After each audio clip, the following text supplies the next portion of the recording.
नमस्कार, मैं हूं अमीश देवगन। एनआरसी, एनपीआर और सीए, इन तीन शब्दों को लेकर देश में सियासी तूफान खड़ा हो गया है। हिंसा हो रही है, राजनीति हो रही है, भ्रम फैलाया जा रहा है, झूठ परोसा जा रहा है। और इसी भ्रम को दूर करने के लिए आज हम सबसे अनोखे अंदाज में जनता के बीच खड़े हैं। यह बहस दो बनाम दो की है। दो बनाम दो इसलिए क्योंकि एक तरफ बीजेपी के दो धाकड़ प्रवक्ता है, डॉक्टर संबित पात्रा और सुधांशु त्रिवेदी। मैं उन दोनों का अभिनंदन करता हूं। डॉक्टर संबित पात्रा और बीजेपी के सांसद डॉक्टर सुधांशु त्रिवेदी, आप दोनों का अभिनंदन। आइए मेरे साथ।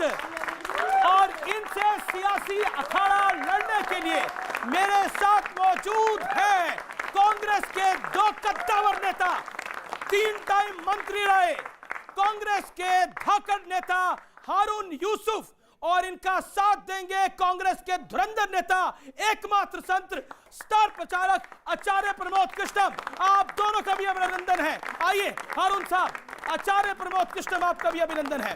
तो आज जनता जनार्दन भी पूरी तरह से हर सवाल अपना पूछेगी। मेरा अनुरोध है आप सबसे, ताली जोरदार बजाइए। किसी की अगर बात अच्छी लगे तो ताली जोरदार बजाइए।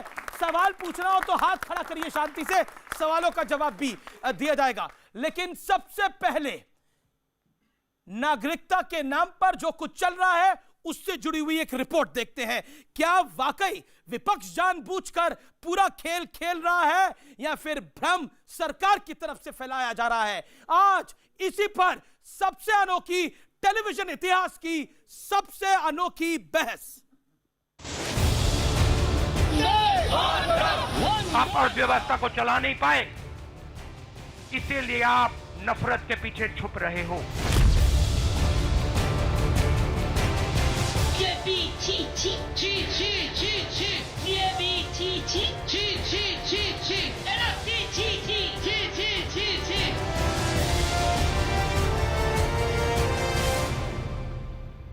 क्यों देश को गुमराह कर रहे हैं आप?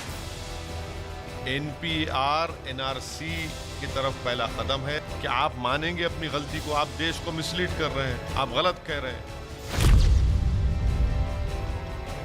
बात सिर्फ इस मुद्दे पर भ्रम दूर करने की है, तो शायद इसी मंशा के साथ गृह मंत्री अमित शाह ने हर सवाल का खुलकर जवाब दे दिया। आप ऐसे बहकावे में मत आइए कि एनआरसी और एनपीआर एक एक्सरसाइज है। एनपीआर की एक्सरसाइज का या जनगणना का एनआरसी के साथ कोई लेन देन नहीं है, दूर दूर तक नहीं है, ना इसके डेटा का एनआरसी के लिए उपयोग है। अब जब सीए की विवाद समाप्त हो रहा है तो एक नया विवाद खड़ा करने का एक राजनीतिक प्रयास हो रहा है। और अमित शाह ने खुले दिल से यह भी मान लिया कि हाँ, हो सकता है कि स्थितियों को साफ करने में थोड़ी चूक रही हो। देखिए, कुछ तो खामी रही होगी, मुझे स्वीकारने में कोई तकलीफ नहीं है, परंतु पार्लियामेंट का मेरा भाषण उठाकर देख लीजिए। इसमें मैंने ये सारी स्पष्टताएं करी है कि इसी से किसी भी अल्पसंख्यक की नागरिकता जाने का सवाल नहीं, किसी की भी जाने का सवाल नहीं। लेकिन मुद्दा तो सियासत का है, तो जरा अमित शाह के इंटरव्यू के बाद का सियासी नजारा देखिए।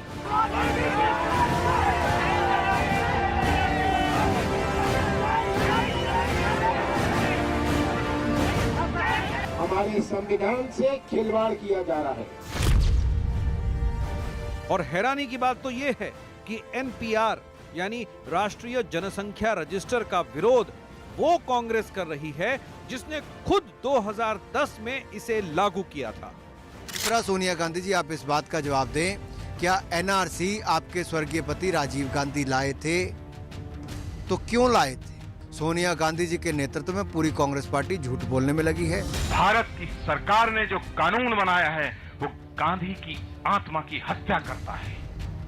30 जनवरी को गॉडसे ने गांधी के जिस्म की हत्या की थी, लेकिन वर्तमान मौजूदा सरकार ने गांधी के विचारधारा और गांधी की आत्मा की हत्या की। सवाल ये है कि क्या एनआरसी, सीएए और एनपीआर को लेकर वाकई कोई कंफ्यूजन है या फिर विपक्षी पार्टियां जानबूझकर इस पर भ्रम फैला रही हैं ताकि मोदी सरकार पर निशाना साधकर सियासी लाभ उठाया जा सके? आज इसी मुद्दे पर जनता के बीच होगी सबसे बड़ी बहस। नागरिकता पर भ्रम, जागरूकता कम। नागरिकता पर भ्रम, जागरूकता कम। और दो बनाम दो स्टूडियोज में मौजूद है डॉक्टर संबित पात्रा और डॉक्टर सुधांशु त्रिवेदी।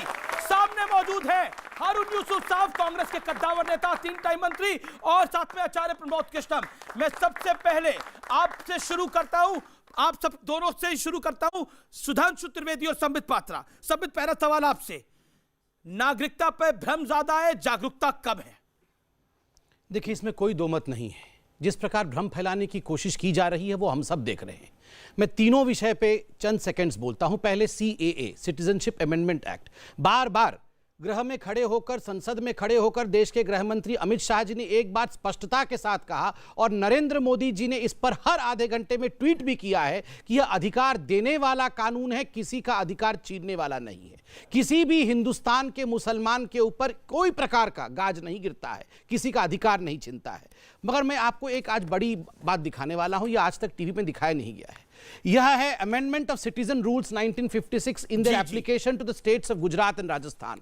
आपने 2003 में मनमोहन जी के भाषण को सुना होगा, मगर उस समय मनमोहन सिंह जी जो सीएए डिमांड कर रहे थे, हमारी सरकार थी अटल बिहारी वाजपेयी जी की, वो पारित हुई। और यह है वो कानून। उस समय जो रूल अमेंड किए गए, उस रूल के अनुसार गुजरात और राजस्थान, इन दोनों राज्यों में जो भी हिंदू पाकिस्तान या बांग्लादेश से आए होंगे, और जिनको, केवल हिंदू, सिख नहीं, पारसी नहीं, बाकी नहीं, केवल हिंदू जो भी आए होंगे इंडिया में, गुजरात राजस्थान में, कांग्रेस की सरकार ने उस समय कहा कि हां, हम इन हिंदुओं को नागरिकता देंगे, डिस्ट्रिक्ट कलेक्टर के यहां पे जाइए, नागरिकता दे देंगे। 3 वर्षों तक, 2007 तक इसको एक्सटेंड किया मनमोहन सिंह जी ने। आज मैं सवाल पूछता हूं, उस समय तो ये सीएए ठीक था, आज सीएए खराब है। दूसरी बात, 10 सेकंड में, 10 सेकंड में, आपने अभी ममता बनर्जी का एक बयान दिखाया। याद करिए, ममता बनर्जी इतने कागज पकड़कर 2008 में स्पीकर के सामने जाती है, जोर से चिल्लाकर बोलती है कि घुसपैठिए आकर बंगाल में अपना घर बना रहे हैं, आप इन घुसपैठियों को कब निकालेंगे, और जोर से सारे कागज स्पीकर के मुंह पे फेंकती है। उस समय उनका नारा था काका लाला, सीएए लाला, काका लाला। और आज वो कह रही है काका छीची। काका लाला से काका छीची। लोग ये जान नहीं पा रहे हैं हकीकत क्या है। जी, अब मैं आचार्य प्रमोद कृष्णम, आपने तो बहुत बड़ी बात कह दी। आपने बोला गोडसे ने महात्मा गांधी का वध किया, ठीक है, लेकिन ये सरकार संविधान की आत्मा का वध कर रही है। महात्मा गांधी की शरण में इतनी बड़ी बात आपने बोली। आचार्य प्रमोद कृष्णम, देखिए, पहली बात तो आज पंडित अटल बिहारी वाजपेयी जी का जन्मदिन है, मैं उनको नमन करता हूँ। दूसरी बात, सवाल सीएए और एनआरसी और काका फाफा छीछी सब संबित पात्रा जी ने बड़ा अच्छी तरह से रखा। सवाल किसी बिल का नहीं है अमीश देवगन, सवाल किसी कानून का नहीं है, सवाल है भारतीय जनता पार्टी और इस सरकार की नीयत का। देश की जनता में इनका जो भरोसा है वो लगातार टूट रहा है। इसीलिए अब ये कह रहे हैं कि ममता बनर्जी ने ये कानून लाया था, मनमोहन सिंह जी ने बात की थी, इसका मतलब आप वो काम कर रहे हैं जो कांग्रेस करती थी। तो फिर आप में और उनमें फ़र्क क्या रह गया? क्या आपको अपने कानून लाने से पहले तैयारी नहीं करनी चाहिए थी? मैं पूछना चाहता हूं संबित पात्रा जी से और सुधांशु जी से भी कि भाई, आपने एक तरफ कह दिया कि साहब हम ये काम करेंगे जिससे कि तमाम शरणार्थियों को अफगानिस्तान से, बांग्लादेश से, पाकिस्तान से लाएंगे। भाई, पाकिस्तान में अगर हिंदुओं पर अत्याचार हो रहा है तो भारत को शरण देना चाहिए, मैं स्वागत करता हूं इस बात का, लेकिन शरणागत की रक्षा करने का वचन हमारी संस्कृति देती है, हमारा धर्म देता है, सनातन धर्म देता है, हमारा भारत का संविधान देता है। शरणागत की रक्षा करने में भेदभाव करने की जरूरत क्या थी? आपको ये क्या लिखने की जरूरत थी? आप कहते जो शरण मांगेगा उसको देंगे हम, जो शरण मांगेगा। एक सेकंड मुझे पूरा करने दीजिएगा अमीश देवगन, मुझे मैं पूछना चाहता हूं, अगर आप ये कानून लाए और फिर इस कानून से पीछे इसकी सफाइयां देनी पड़ रही हैं, तो एक शेर कहना चाहता हूं कि खुश्क नदी में उतरे क्यों, खुश्क नदी में उतरे क्यों, और उतरे थे तो डूबे क्यों? जी, सुधांशु त्रिवेदी। देखिए, इन्होंने जो फैक्ट की बात कही कि भेदभाव क्यों, तो 20 अप्रैल 2012 को असम के मुख्यमंत्री तरुण गोगोई तत्कालीन प्रधानमंत्री डॉक्टर मनमोहन सिंह को लिखते हैं कि बांग्लादेश से आए हुए हिंदू, बौद्ध और क्रिश्चियन, सिर्फ 3 को, इनको नागरिकता देना हमारे लिए आवश्यक है। सब लोग देख चुके हैं, कई बार ये टीवी पे आ चुका है। 2003 में मनमोहन सिंह जी बतौर कांग्रेस सांसद असम से तत्कालीन गृह मंत्री अडवाणी जी से कहते हैं कि हिंदू और सिखों को दीजिए, जिसका कि अभी संबित जी ने आपको डिटेल बताया। और जो आचार्य जी ने कहा महात्मा गांधी की आत्मा, तो 26 सितंबर 1947 को महात्मा गांधी जी का वक्तव्य है कि पाकिस्तान से आए हुए सभी हिंदू, सिख और गैर मुस्लिमों को न सिर्फ शरण देना बल्कि उनकी आजीविका और जीवन स्तर का ध्यान रखना भारत सरकार का कर्तव्य है। It is the duty of the government of India. इसलिए जो आपने बात कही गांधी की आत्मा की हत्या किसने की, यह सहज समझा जा सकता है। जो आपने कहा, जो गांधी जी ने कहा, जो राजीव गांधी ने कहा, जो मनमोहन सिंह कह रहे थे और जो तरुण गोगोई कह रहे थे, वो हम कहे, सच तो यह है मगर कैसा आवरण बनाया गया। इन्होंने कहा अटल जी का जन्मदिन है, तो मैं भी कहना चाहूंगा, अटल जी की एक कविता थी, सच को कैसे छुपाया गया है। भरी दोपहरी में अंधियारा सूरज परछाई से हारा, भरी दोपहरी में अंधियारा सूरज परछाई से हारा, इसलिए अंतरतम का नेह निचोड़ें, बुझी हुई बाती सुलगाएं, आओ मिलकर दिया जलाएं। इस पे जी हारून यूसुफ साहब, आओ मिलकर दिया जलाएं। तो आखिरकार यहां तो बसें जलाई जा रही हैं, यहां तो गाड़ियां जलाई जा रही है, यहां तो पत्थर मारे जा रहे हैं। क्या कांग्रेस पार्टी राजनीतिक रोटियां सेकना चाहती है दिल्ली से लेकर मध्य प्रदेश तक, मध्य प्रदेश से लेकर राजस्थान तक? अगर कोई सच की बात करे और हकीकत की बात करे तो सियासी रोटियां सेकने की बात हुई। अभी हमारे समित पात्रा जी ने कहा कि भ्रमित किया और जा रहा है लोगों को। मैं पूछना ये चाहता हूँ, मनमोहन सिंह जी ने कब ये कहा कि इसके अंदर जो तमाम लोग हैं, जो शरणार्थी हैं, जो प्रोसिक्यूटेड माइनॉरिटीज़ हैं, उन्होंने कब कहा कि मुसलमानों को शामिल मत करो? मैं दूसरी बात जी, आज भी पाकिस्तान में जो हिंदुस्तान से लोग गए थे मुहाजिर कहलाते हैं। बहुत सारे लोग दिल्ली में मेरे पास आते हैं, कोई 14 साल से यहाँ बुज़ुर्ग औरत रह रही हैं, वो परमानेंट चाहती हैं कि हमको यहाँ की शहरियत मिले। तो ये जानबूझ के इसलिए छेड़ा गया क्योंकि इस देश के अंदर नफरत और डर की राजनीति हो रही है। पर अभी आपने बोला कि आपके यहाँ एक मुस्लिम औरत आती है जो चाहती है कि भारत में उनको नागरिकता मिले, यानी भारत में डर तो नहीं है? नहीं, भारत में डर तो नहीं है एक कौम के लिए। देखिए, मैं ये कह रहा हूँ, उनके रिश्तेदार यहाँ पर हैं, अब वो बुजुर्ग हो गई तो उनके भाई ने उनको यहाँ बुला लिया। इस तरह के सैकड़ों केसेस हैं दिल्ली में, दिल्ली के होम डिपार्टमेंट से पता करें। और दूसरा, जिस तरीके ये लाया क्यों गया, क्यों भ्रमित किया गया, क्यों एक खास समुदाय को जो है ये कह के उकसाया गया कि मुसलमानों के अलावा सब होंगे। इस देश का संविधान, इस देश का आइन सबको बराबर का हक और अधिकार देता जी जी जी। और दूसरा, मैं समझता हूँ कि जिस तरीके से बार बार लोगों को डराने की कोशिश हो रही है, और मैं संबित जी और त्रिवेदी जी से कहूँगा कि आज देश के अंदर आपके इस कानून का बिल लाने के वजह से हिंदुस्तान में तमाम हिंदू, मुसलमान, सिख, ईसाई एक हो गए। आज नौजवान जो सड़कों पे यूनिवर्सिटीज और कॉलेज से निकल के चल रहा है, वो किसी धर्म जाति की बात नहीं कर रहा, वो अधिकारों की बात कर रहा है, वो संविधान की बात कर रहा है। मेरे पास तस्वीरें भी हैं, गुमराह वो भी दिखाऊंगा। लेकिन आप एक कौम के विरोध में काम कर रहे हैं, आरोप नंबर 1। आरोप नंबर 2, आपने लगाया कि आपने डर पैदा कर दिया है। देखिए, पहली बात है, हारून यूसुफ जी बहुत समझदार व्यक्ति हैं, 3 बार मंत्री भी रह चुके हैं, हिंदुस्तान के संविधान को जानते हैं। इन्होंने कहा कि भारतीय जनता पार्टी ने एक समुदाय के नाम को छोड़ दिया और ये हिंदुस्तान के मुसलमानों के खिलाफ है। आप मुझे ये बताइए, पाकिस्तान के मुसलमान, अफगानिस्तान के मुसलमान, बांग्लादेश के मुसलमान, ये तीनों इस्लामिक कंट्री है, इनके मुसलमान क्या is equal to Indian Muslim? मुझे आहत होता है ये बात सोचते हुए कि बार बार आप इंडियन मुस्लिम को क्यों इन इस्लामिक कंट्रीज के मुसलमानों के साथ कंपेयर करते हैं? क्या कहा गया है इस बिल में? इस बिल में कहा गया है ये तीनों इस्लामिक देश हैं, यहां पर इस्लाम के नाम पे प्रताड़ना नहीं होती है, माइनॉरिटीज पे प्रताड़ना होती है। इसलिए इन देशों के माइनॉरिटीज को, जो कि यहां ऑलरेडी 31 दिसंबर 2014 के पहले या उस दिन तक आ चुके हैं, उनको हम नागरिकता देंगे। ये बार बार भ्रम फैलाते हैं कि हम वहां से माइनॉरिटीज को ले आएंगे, भविष्य में ले नहीं आएंगे। 31 दिसंबर 2014 और राहुल गांधी तो उत्तर प्रदेश चले गए थे, करे संविधान की रक्षा के लिए जहां जाना पड़ेगा जाएंगे। देखिए, उनको एक ही डिक्शनरी, कमलनाथ सड़क पे उतरे हुए हैं। बिल्कुल, वो सब उतरे। देखिए, अभी सुधांशु भाई ने एक बहुत बड़ी बात कही, उन्होंने कहा आओ मिलके दिया जलाएं। ये भारतीय, केवल अटल बिहारी वाजपेयी की कविता नहीं है, ये भारतीय जनता पार्टी का हृदय है। आओ मिलके दिया जलाएं, और वहीं पर कांग्रेस पार्टी का एकमात्र नारा है, आओ मिलके देश जलाएं। आओ मिलके देश अगर हम ना देश चलाएं तो आओ मिलके देश जलाएं। अगर गांधी परिवार देश नहीं चला रहा है तो इससे अच्छा है कि देश जला दे। ठीक है, अच्छा मैं एक सवाल पूछ के अंत करता हूं। जी सर, क्विकली फिर जवाब। 4 लोग हैं, लड़ाई झगड़े वाला डिबेट भी नहीं है, अच्छी डिबेट चल रही है। मैं एक सवाल पूछ रहा हूं कि आप बताइए, क्या इन तीनों इस्लामिक देश में, पाकिस्तान में, अफगानिस्तान में, बांग्लादेश में, यहां पर जो माइनॉरिटीज हैं, हिंदू हैं, सिख है, बौद्ध हैं, पारसी है, ईसाई हैं, इनके ऊपर प्रताड़ना होती है या नहीं होती? सुधांशु जी बहुत विद्वान हैं, संबित जी बहुत ही प्रखर प्रवक्ता हैं। सवाल अफगानिस्तान का नहीं है, सवाल बांग्लादेश और पाकिस्तान का नहीं है, सवाल इस भारत की संस्कृति, सभ्यता और तमाम परंपराओं का है। उपनिषद की उद्घोषणा है, अयम निजे परोवेति गणना लघु चेत साम उदार चरितनांतु वसुधैव कुटुंबकम। पूरी वसुधा के अंदर जो भी व्यक्ति है वो हमारा परिवार है। क्या भारत इतना संकीर्ण है? भारत इतना छोटा हो जाएगा कि 2-4 मुसलमान आ जाएंगे, 2-4 ईसाई आ जाएंगे तो उन्हें हम स्वीकार नहीं कर सकते? ये बात कहां की कर रहे हैं आप? सवाल इस बात पर खड़ा होता, आप कह रहे हैं, एक तरफ कह रहे हैं गांधी ने यह कहा था। अरे गांधी ने क्या यह कहा था कि मुसलमानों को छोड़ देना? गांधी ने कहा था जो शरण मांगे भारत का फर्ज बनता है कि उसे शरण दे, उसकी रक्षा करे। गांधी ने यह कहा था।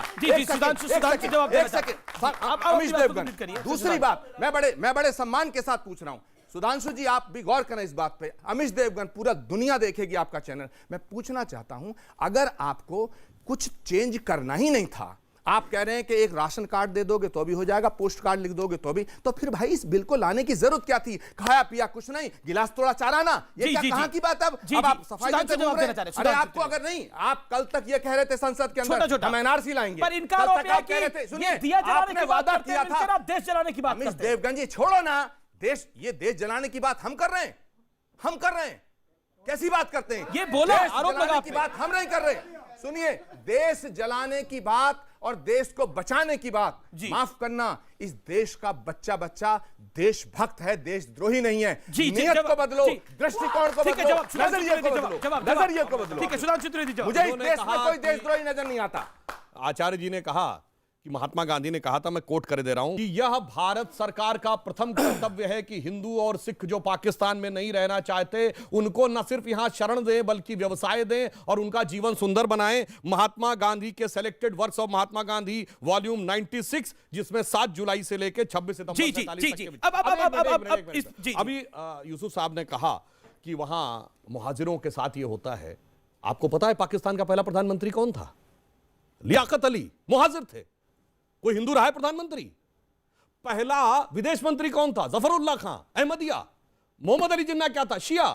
तो भाई ये तो वहां का सत्ता संघर्ष हो गया कि जो वहां सत्ता में थे दूसरों ने उनको हटा दिया और इस्लाम की एकता के नाम पर बने मुल्क की हकीकत सामने आ गई जब 2 नेशन थ्योरी 3 नेशन थ्योरी में बदल गई।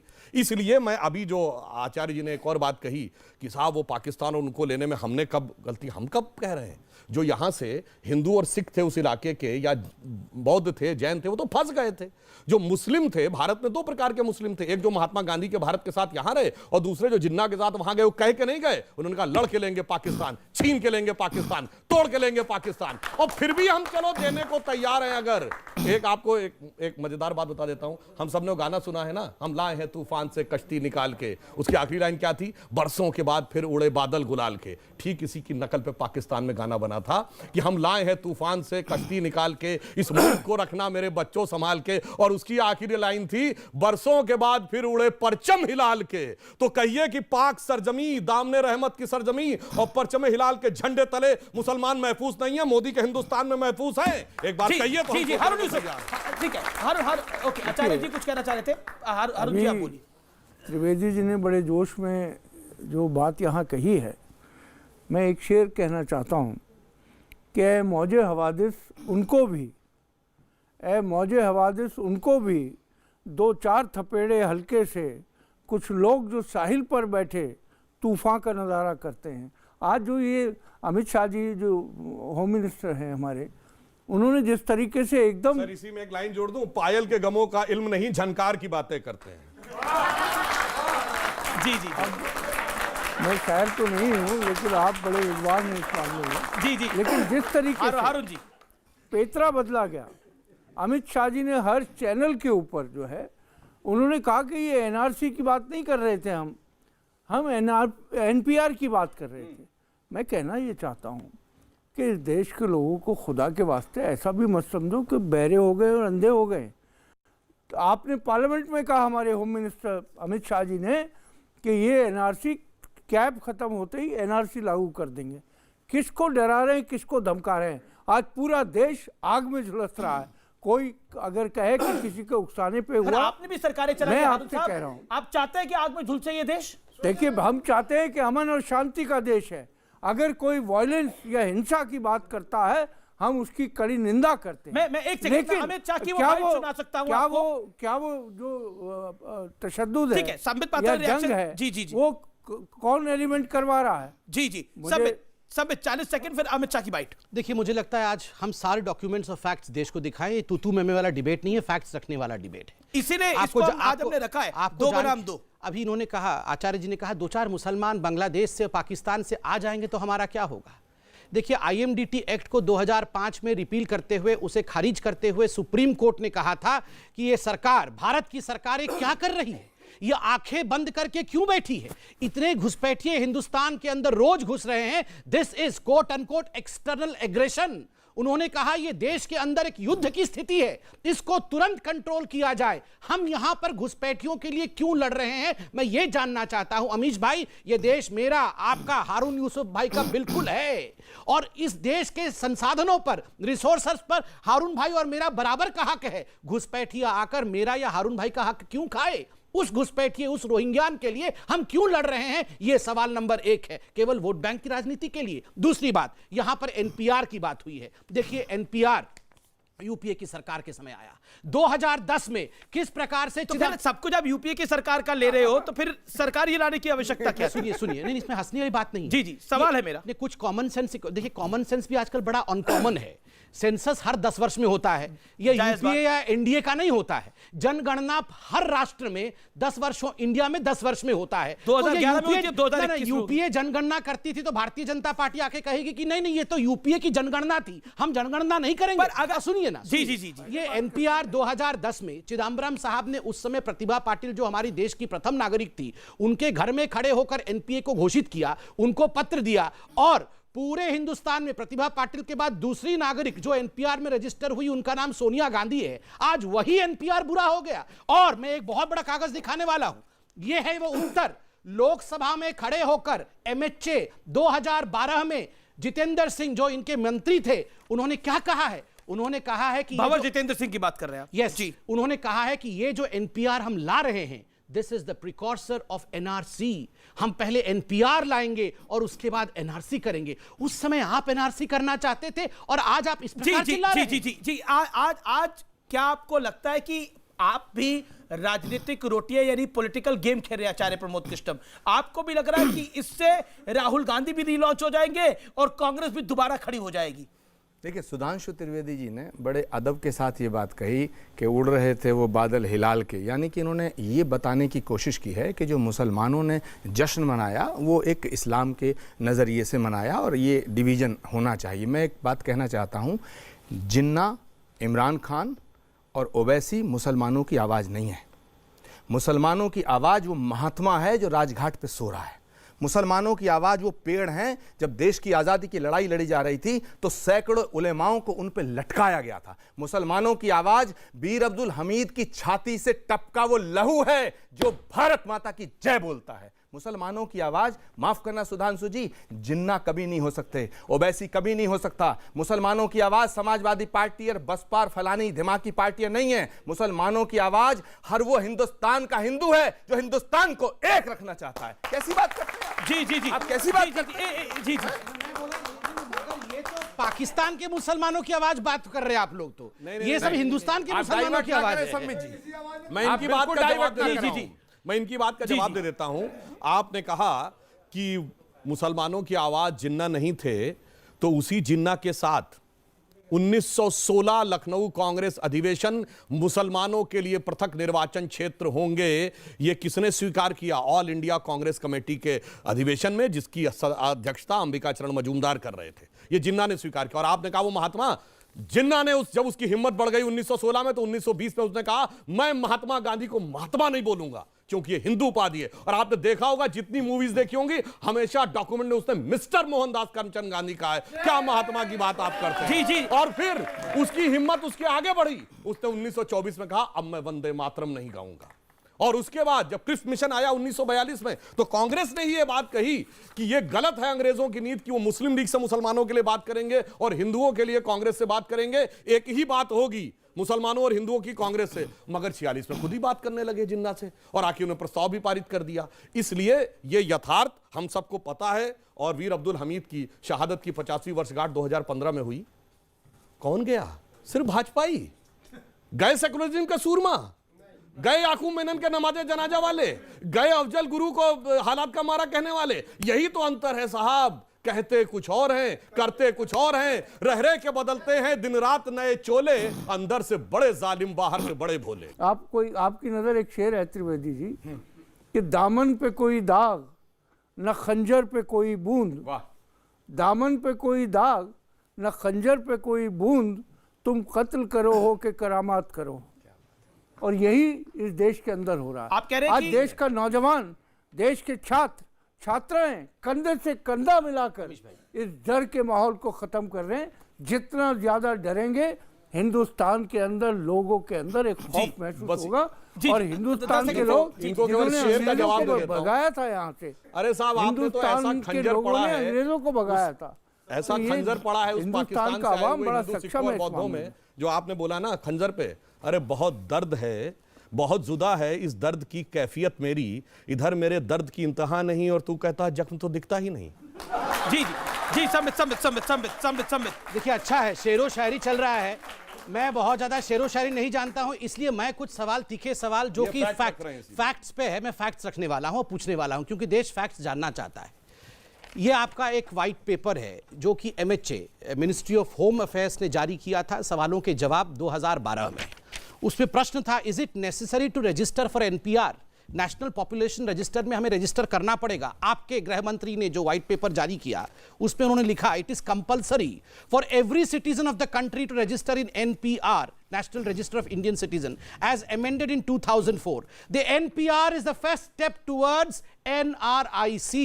ये फर्स्ट स्टेप है, उसके बाद हम NRC करेंगे, ये आपकी सरकार ने कहा। और अभी आप उस पर पैतरा बदल रहे हैं। देखिए 1955 से हो रहा है ये, तो किसको ऑब्जेक्शन था? सुनिए, पहली बात है आपने गलत कहा। 1955 से NPR नहीं हो रहा है। 1955 का जो सिटीजनशिप अमेंडमेंट एक्ट है और प्लस सिटीजनशिप रूल्स 2003 के अंतर्गत ये हो रहा है। और पहली बार पर NPR पे ओवैसी साहब कहते हैं कि ये NRC का पहला कदम है। अमित शाह लाख इंकार कर ले, उन्होंने कल ट्वीट करके भी कहा कि मैं बार बार यही बोलूंगा।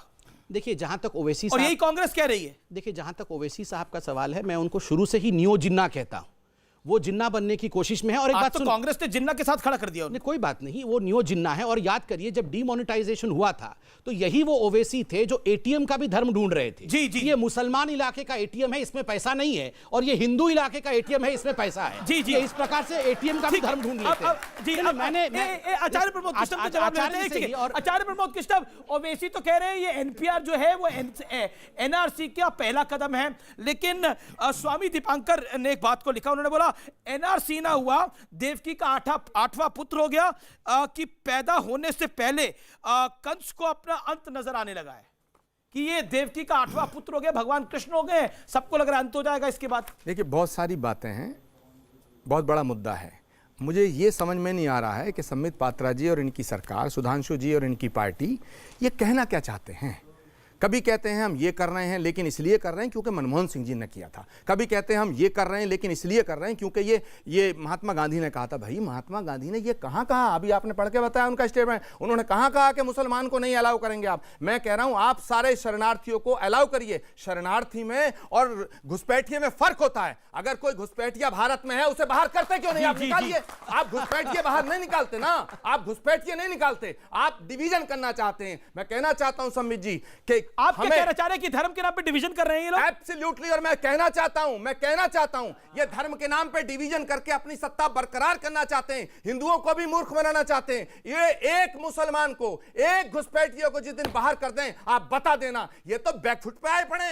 अगर झारखंड जीत जाते तो ये फिर ताने मारते, हम ये करेंगे, हम वो करेंगे, हम ये करेंगे। आज कल से सफाई देते घूम रहे हैं, और अमीश देवगन, मेरी बात सुनिए खत्म करने से पहले, कि हमको बांट करके हुकूमत करने की हसरत बड़ी मुश्किल से निकलेगी, कलेजा चीर देगी जो बद्दुआ दिल से निकलेगी। हिंदुस्तान को मत बांटिए, हिंदुस्तान को मत बांटिए आप। जी सुधांशु उन्होंने कहा, वो कहां कहा? पब्लिक के पास आ रहा हूं फिर। Congress working committee adopted the resolution on 25th November 1947. अब कांग्रेस कमेटी का रेजोल्यूशन है, the Congress is bound to afford full protection to all those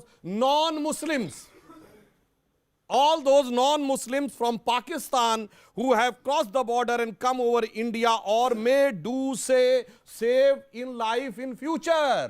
जो आए हैं गैर मुस्लिम अथवा भविष्य में आएंगे, उन सारे लोगों को हम प्रोटेक्शन देने को बाध्य हैं। और जो आपने कहा ना कि हमने क्यों कहा, बिल्कुल सही बात है भैया। तब गांधी की कांग्रेस कुछ और थी, अभी राहुल गांधी की कांग्रेस कुछ और है। गांधी जी की कांग्रेस राष्ट्रवाद के साथ थी, यहां किन लोगों के साथ है? देखिए, इन्होंने भी बात कही, इन्होंने जिन्ना के साथ खड़ा कर दिया।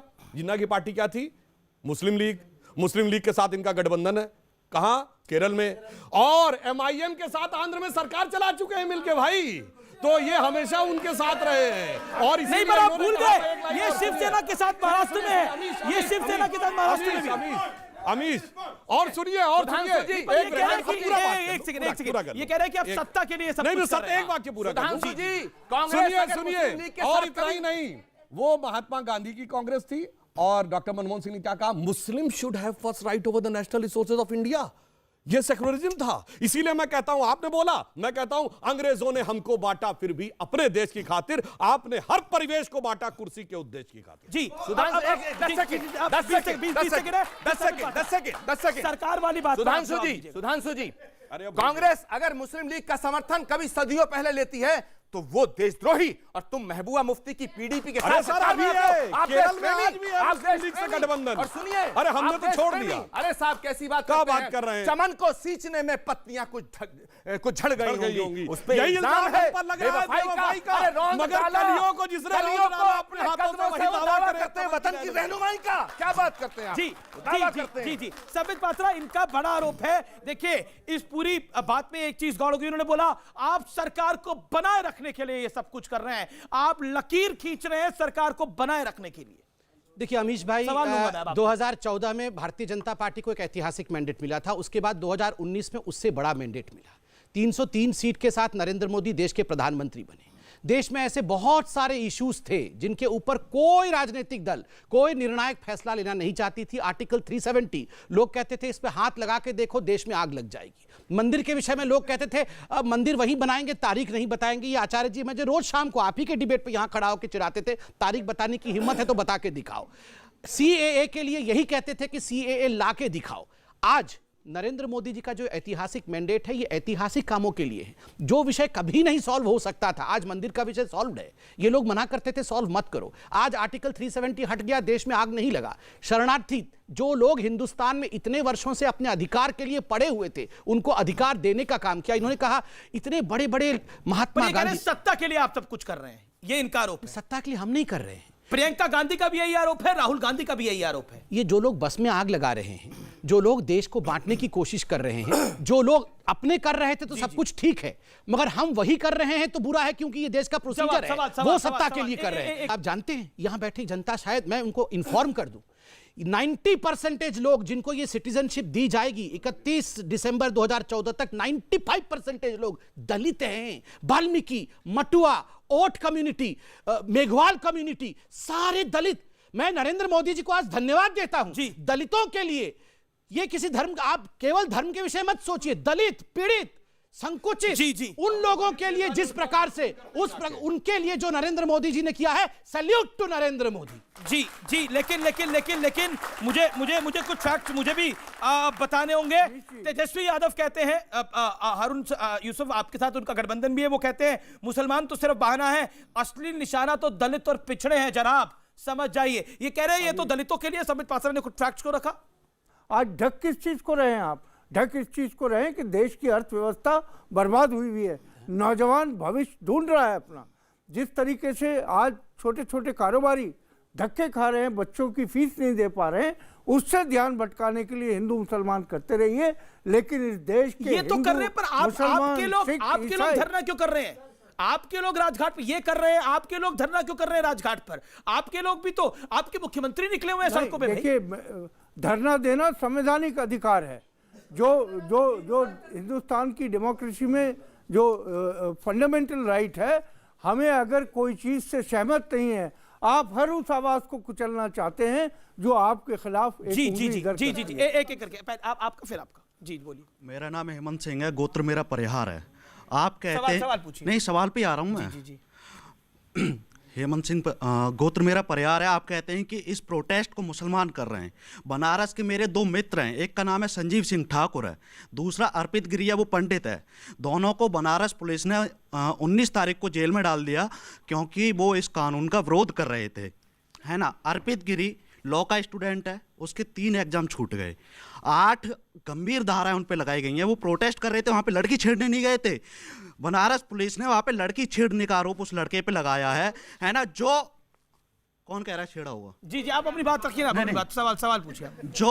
जो आपसे सवाल करता है आप उसे पाकिस्तानी बोल देते हैं। देखिए, ये कह रहे हैं कि सिर्फ मुसलमान नहीं, हिंदू भी साथ में खड़े हैं। मैं जवाब देता हूं। देखिए, पहली बात है, हमने कुछ नहीं कहा कि केवल मुसलमान कर रहे हैं। आपने अभी गोत्र इत्यादि बताया, मुझे लगता है गोत्र बताने की कोई आवश्यकता नहीं। दूसरी बात है, यहां सारे लोग टीवी देखते हैं ना।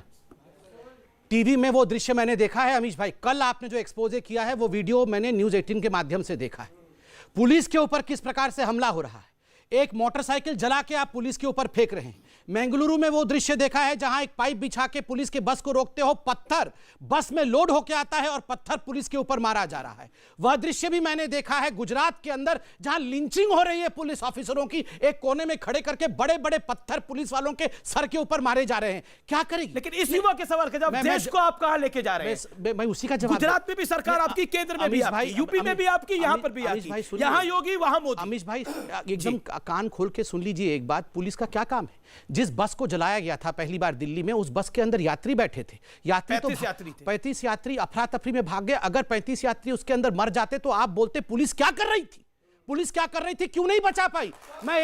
देखिए, मैं एक सवाल पूछता हूं, आज आप सबसे पूछता हूं। लंदन में अभी लंदन ब्रिज अटैक हमने देखा, किस प्रकार से एक आतंकवादी को गोली से भून दिया, सबके सामने पुलिस ने भून दिया। ऊ की चू किसी की आवाज नहीं निकली, किसी ने नहीं पूछा, कोई ह्यूमन राइट एक्टिविस्ट वहां निकल के नहीं आया। यहां आप देश जला रहे हैं और आप पुलिस को बोल रहे हैं पुलिस कुछ ना करे, और कुछ ना करे तो यही लोग बोलेंगे कहां थी आपकी पुलिस? नरेंद्र मोदी जवाब दो, कहां थी आपकी पुलिस? आचार्य प्रमोद कृष्ण, और फिर मैं एक और सवाल लूंगा आचार्य जी। जी एक सेकंड शांत बैठिए सर। आचार्य जी देखिए, बड़ी जिम्मेदारी से मैं बात को ख़त्म करते अपना कंक्लूड करने से पहले एक बात करना चाह रहा हूँ। संबित पात्रा जी, सुधांशु जी, बात को सुनिए, समझिए। देश में सरकार आपकी है, ताकतवर सरकार है। 370 आपने हटाई, मैंने वेलकम किया, हमने वेलकम किया। कुछ लोग हैं जो उसके विरोध में थे, लेकिन हम लोग वेलकम किए। आप अच्छा काम करेंगे, हम आपकी तारीफ करेंगे। आपने मंदिर नहीं बनाया, मंदिर सुप्रीम कोर्ट की वजह से बन रहा है, वादा आपने किया था लेकिन बन रहा है, हम उसका स्वागत करते हैं, ठीक है। तीसरी बात, मुसलमान हिंदुस्तान का अगर है तो हिंदुस्तानी है, उसे जिन्ना से जोड़ने की गलती मत करिएगा। वो जिन्ना की आवाज पे पाकिस्तान मुसलमान ने जाना कबूल नहीं किया, गांधी के वादे पे हिंदुस्तान की मिट्टी में मरना कबूल किया। अगर गलती जिन्ना ने की तो सुनिए साहब, गलती जिन्ना ने की तो सजा हारून यूसुफ को देंगे? नहीं। 370 पे मुसलमान नहीं निकला। बाबरी मस्जिद वाले इशू पे, अयोध्या राम मंदिर पे फैसला आया, सुनिए, मुसलमान सड़क पे नहीं निकला। और आप जो ये जो बिल है, इसका विरोध हम इसलिए नहीं कर रहे कि ये हिंदुस्तान पाकिस्तान, हम इसलिए कर रहे हैं कि इस देश की संविधान के अंदर रहते हुए आप जो फैसले ले रहे हैं तो कम से कम आप फेस कर। ये सबसे अनोखी डिबेट, 2 बनाम 2। सुधांशु त्रिवेदी, आप बता देना चाहता हूं भाई, 370 बड़ी बात ये थी कि हाँ, मैं सड़कों पे निकलने वाली बात कह रहा हूं भाई। 370 का मुसलमानों से क्या लेना देना था? इसका मतलब आपके जहन में कहीं ये बात बैठी है कि मुसलमानों से ले, अरे हकीकत तो यह है कि राम मंदिर का जजमेंट आ गया और हिंदू जश्न मनाने सड़कों पे नहीं निकला। यह ज्यादा बड़ी बात है। रही बात इसकी कि आपने कहा सरकार का क्या रोल था, तो मैं बताना चाहता हूं कि हमने आके क्या किया। 1991 में 2.77 एकड़ और 67 एकड़ जमीन का अधिग्रहण कल्याण सिंह जी की सरकार ने किया। 2003 में आर्कियोलॉजिकल सर्वे को पहले रडार मैपिंग दिखाना, फिर उसके बेस पे खुदाई करवाना और उसके साक्ष्य प्रस्तुत करना अटल जी की सरकार ने किया, जिसके चलते 2010 का जजमेंट आया। और मोदी जी की सरकार ने आने के बाद क्या किया? जो इनके नेता वकील का चोला ओढ़कर खड़े होकर कहते थे बहुत समय लगेगा, उसमें हजारों की संख्या में 20,000 के लगभग 15 से 20,000 पेज थे जिनका ट्रांसलेशन होना था।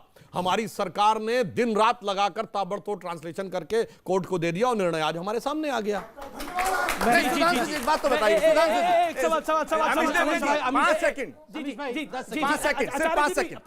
आचार्य जी फिर सवाल 5 सेकंड मुझे सुधांशु जी ये बताइए, बिल्कुल सीधी सीधी बात है, ठीक है आप देश पे राज कर रहे हैं, करते रहिए, हमें कोई फर्क नहीं पड़ रहा, लेकिन मुझे बताइए, मुझे बताइए सम्बित जी, सुधांशु जी एक मिनट, मेरा सवाल सुनिएगा।